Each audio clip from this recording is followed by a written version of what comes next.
and Aloysia as well.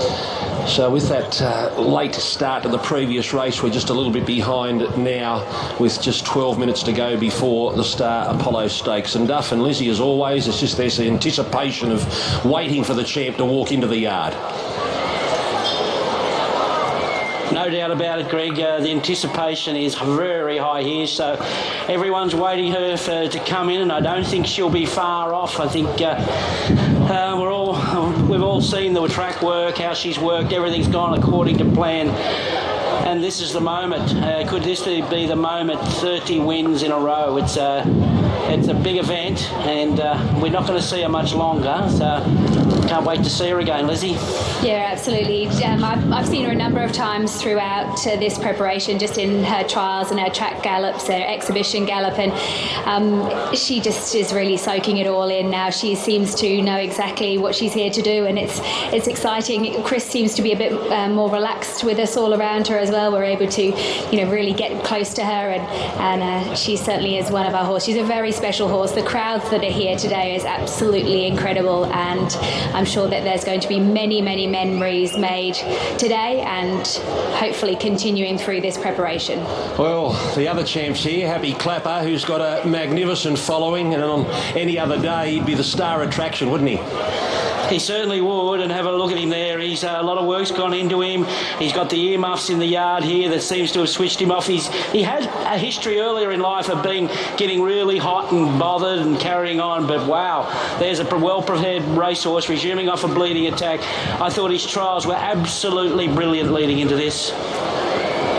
Okay, we're just waiting to see. Here she comes now. She's at the top of the tunnel, and she's about to make her way down. There's a tunnel that separates the stalls area and the magnificent Longines Owners Pavilion. They walk under that and into this Theatre of the Horse. So she'll be here in a matter of moments. She's on her way down. She's halfway down through the tunnel. All other runners are in the yard. Waller, of course, lining up with stablemates Patrick Erin, Brimham Rocks, Tom Melbourne, Unforgotten and Egg Tart, and just two rival stables here taking her on. Pat Webster's trained Happy Clapper, and Kieran Maher and David Eustace prepare Aloysia. So we'll pick her up in just a moment, only a matter of seconds away as she's about to walk and emerge out of the tunnel. And Randwick's first glimpse of the mare,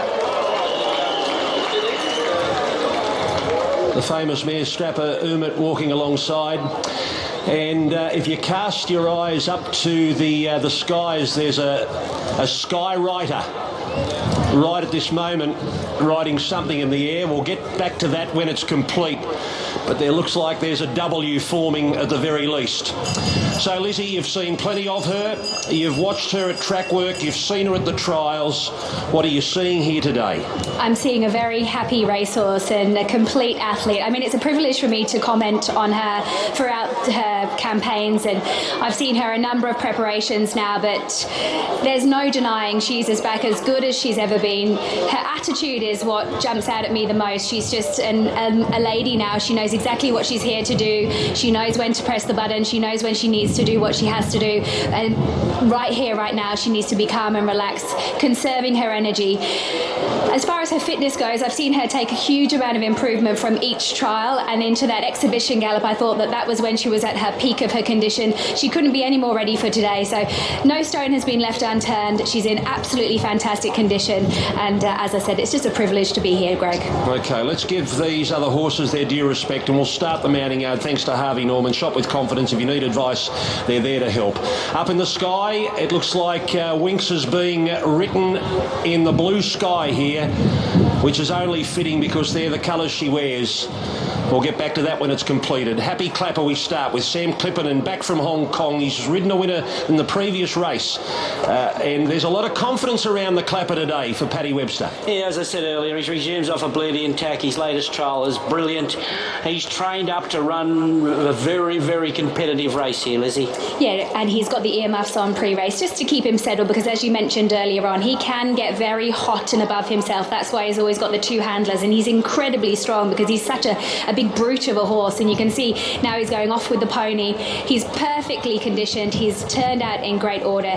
He's going to run a big race, but obviously it's going to be a tough task. Now he's on target for the Sydney Cup, Patrick Aaron, Sam Weatherly for Chris Waller. Yeah, resumes off that Metrop win, and obviously this is just a start-off race for him. And that's exactly how his condition presents. He's just needing this run to top him off for races throughout this campaign. Brimham Rocks, Chris Waller, Jay Ford. Yeah, it's interesting. Chris said this morning, while Patrick Aaron may be the Sydney Cup horse, he's convinced this is his Melbourne Cup horse. BMW stopped for the spring, so yet to miss a place in Australia. I doubt he could be under threat here, though. Yeah, look, he's obviously another one of these staying types who's getting ready for races later on this campaign. He's pretty big in condition. He always carries a lot of weight through his midsection. That's natural for him. So I'm looking for him to improve through the run. Here's Tom Melbourne. Glenn Schofield rides for Chris Waller. Well, the new look Tom. He's strutting around without a care in the world, with a win next to his name. Well, I think we're all hoping it's not 2 wins next to his name. We don't want him spoiling any parties today. No parties today. Look, he looks great. He's very happy. He's got a nice brisk walk. He's been turned out well. Obviously, he's a fitness conveyance. Look, he presents well, and he's Tom, and that's how we know him and how we love him. All right, Huey Bowman's in position. Looks like Charlie Duckworth's going to do the honours of leaking up the champion rider onto the champion horse, and she'll do a couple of laps around the theatre of the horse before she heads out. The cameras are out and ready, Ronnie. Yeah, it's not just the cameras. Here we go. It's the eyes of the world are on her, not just us. The world's best racehorse. Everyone wants a part of her. And as soon as Huey gets on, he's getting a cheer. And look, she's not going to win running away here because that's not her style at 1,400 metres. But all we're expecting her to do is make it number 30 today. That's a big number. It must have just gone off of her, and she's didn't even move a muscle. She seems as though she's just taking in all the atmosphere and noise, all the phones, all everyone looking and leaning over the barriers just to have a look at her. All the kids taking this in. She's an absolute champion in everyone's eyes, and she is parading exactly like one. Now, number 6, Unforgotten, Karen McAvoy and Chris Waller. What could she do today? What can she do this autumn? I think she'll run well, but I think she's going to do big things this autumn. It's been a plan on her for 2 preparations now, or since this time last year, to have her set for this autumn, this being her moment. I think she'll get this race out of the road, and then we're going to see some big targets for her. Yeah, she's actually quite forward in condition for the start of her preparation. She's always a horse that comes to hand pretty quickly, and she looks as though this run will top her off nicely, as Ronnie was saying, for races later on this campaign. Now Egg Tart, Brenton Avdulla rides for Chris. Yeah, look, she's had the 2 trials. She's renowned for pulling a big run out fresh. She has to be a place chance. Yeah, looks really well. She's definitely filled out from last preparation, so she looks to have a good prep ahead of her. And Aloysia, number 8, rounds out the 8. Tim Clark for Kieran Maher and David Eustace. Yeah, 2 months since the Villiers, where she runs second. It's a start-off race for her. She's very talented. First 4 chance to say whatever she does, she improves on. Yeah, and she will improve again after today's run. You can see she's still a little bit big, but she's nice and fresh and well. She's obviously feeling on top of her game, and another one who would be looking to run on strongly, and look for her later on. Okay, the wink sign is just starting to disappear, Duff. The weather conditions haven't allowed the sky riding to stay in place for very long, but we've got Winks with a Love Heart written over the skies here at Randwick. And the love is certainly here for this great mare. Well, Lizzie, pick of the yard time. What do you do in this circumstance? Well, it's very hard, isn't it? I mean, but all I want to say is, as far as Winks goes, she's as good as I've ever seen her first up throughout all the campaigns I've seen her. She's at the top of her game. So there's nothing, no stone is left unturned. She's a healthy horse. She's a happy horse. And we know she's an absolute champion. So she's obviously a star performer in this yard. Happy Clapper, I think, is the horse that has come back in great shape as well. He should be hitting the line strongly. Aloysia, also another one who I think will improve from the run, but still turned out really nicely. So lots to look forward to in this race for horses future and beyond, but of course Winks, the star of the show. She sure is. Chris, how do you feel today? I feel all right. It's good to get to this point because it means we've had a trouble-free preparation and with a horse that we're very confident with, and had there been any doubt, she wouldn't be here. So obviously her age is ticking, but we're not seeing that sign at home. The pressure of a race is completely different to track work, so that's what we're wanting to see. We're wanting to see her begin cleanly, travel well, and ease up to them at the 300 in true Winks fashion. If she does that, she'll be fine. If she's struggling at the 300, that'll be a sign that's saying, gee, she could be getting to an end, but as I said, we haven't seen any of those signs. Because the 1400's different, isn't it? It is a little. I went back and watched a few of her replays. She won a Group 1 1400 last prep. They went very slow. She still won easily. But the key to a champion, whether it's a sporting champion, is under pressure. You need pressure in a race to build. I guess today could be lacking that pressure, but that's the only concern. But if there's pressure in the race, it doesn't matter what distance. Yeah, go and find your spot. Thank you. Chris Waller. Well, Duff, for the record, your top 4 for the Apollo Stakes. Yeah, what can you say? 5-1-4-6. Let's just enjoy the moment and hope it is number 30 with the Winks here. Happy Clapper has trained up to make a statement here and make a real race of it. 4, Tom Melbourne. He looks the likely leader, and if they forget about him, who knows what could happen here. I think Unforgotten is the horse I'm most interested in for the future. 5, 1, 4 and 6. Right, well, she's $1.10 Winks and been sitting at $1.10 basically all afternoon. She's probably there just before lunchtime today, but that hasn't stopped the punters wanting to be on her. Just looking at the bets here, 1,200, 1,000, 3,300, 2,000. These are all within. There's a 10,000 place only. That punter's not as confident at $1.01, thank you, but 5,000 there on her. She's $1.10 Winks, just approaching $1 million invested on her today alone. But 110, Happy Clapper on the second line of betting at 11. You've got Tom Melbourne and Unforgotten 26 a pair, and Aloysia and Egg Tart 51 a pair. The surprising prices of the two roughies here. Brimham Rocks is $91, and that's a firm in the day, and Patrick Aaron's $101, and that's a firm throughout the day. Just running out of percentages here, but also don't forget the Winks Out market under Racing Extras at tab.com.au. Online there with Happy Clapper, the favourite in the Winks Out market. But $1.10, Greg, well, what more can you say about her, apart from the fact that sit back, enjoy and watch this wonderful mare. Yeah, that's right, Muns, and this is the experience you can't describe when you get to the front of the grandstand and see Randwick packed. Even the old famous members stand, they're using that up in the top deck. It's almost full, it's 3/4 full. Down below on the lower decks, it's full, and everyone comes out into every vantage point in this magnificent grandstand, and no blades of grass in the areas, members or public, to be seen, because they're here to watch a champion, and they're getting down as close to the fence as possible. So they're over behind the gates, and all eyes on the blue colours with the M for Magic Bloodstock. Hugh Bowman and Winks have been on this journey together through track work and trials, and this is the build-up to another preparation coming off that amazing and historic 4th Cox Plate win. She's ready to keep this streak going, and this number is unthinkable, Ronnie. 30 she's going for in a row. Yeah, look, when we say the mare of the world, she's the horse of the world, and the eyes of the world are on her today. Look at her there. She knows it's race day, don't worry.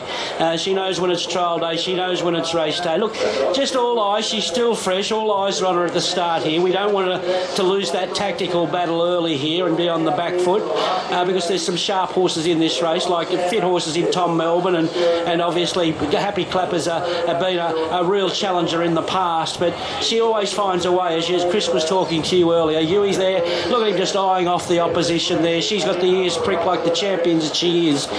And let's hope we get another special moment here from her, because that is a special number 30. So alert behind the gates as they get ready to call them up for another historic moment here at this famous racecourse, Royal Randwick. So Darren Flindell getting set to call Winks for yet another of her comeback races. She's won this race twice. She wins it again. She makes history in this race alone. No horses won 3 Apollo Stakes. Sunlight and Juggler won 2 each. She probably should be going for 4, but she missed this race last year because Bowman was suspended. So she trialled on this day 12 months ago and she resumed in the Chipping Norton. She's going for 30 straight. 3 Apollo Stakes. The ride is on again. Here's Darren Flindell for the Star Apollo. Apollo it is, and Winks for the name in the sky with the Sky Rider. A few minutes leading up to the start of this, the stayer Patrick Erin goes in, and we're all locked and loaded down. The light is on for day 1 of the farewell tour of Winks, and we're ready in the Apollo. Set now, racing. Well, she was the last out of the gates, but boy, you could throw a handkerchief over them out of the barriers. Who's going to lead here? Tom Melbourne's pushing forward. Patrick Arena. Happy Clapper's very handy. Egg tight out deep. Winks going between them. Then came Aloysia the rails. Brigham Rocks and Unforgotten is the last one. Tom Melbourne's obliged to go forward and take the lead. He draws a length in front now. If Happy Clapper will get some cover. Egg tight goes to 3rd, then Patrick Aaron 4th the rails. Winks has one off the fence, so she can start a trouble from there on the outside of Aloysia. Then Unforgotten and Brigham Rocks is the last one. 7.50 out. Tom Melbourne the front runner. The 8-year-old Happy Clapper. He's inching closer going to the 600 metres. He wants to try and pinch a bit of a march on the chap. Happy Clapper really turns it on to Tom Melbourne.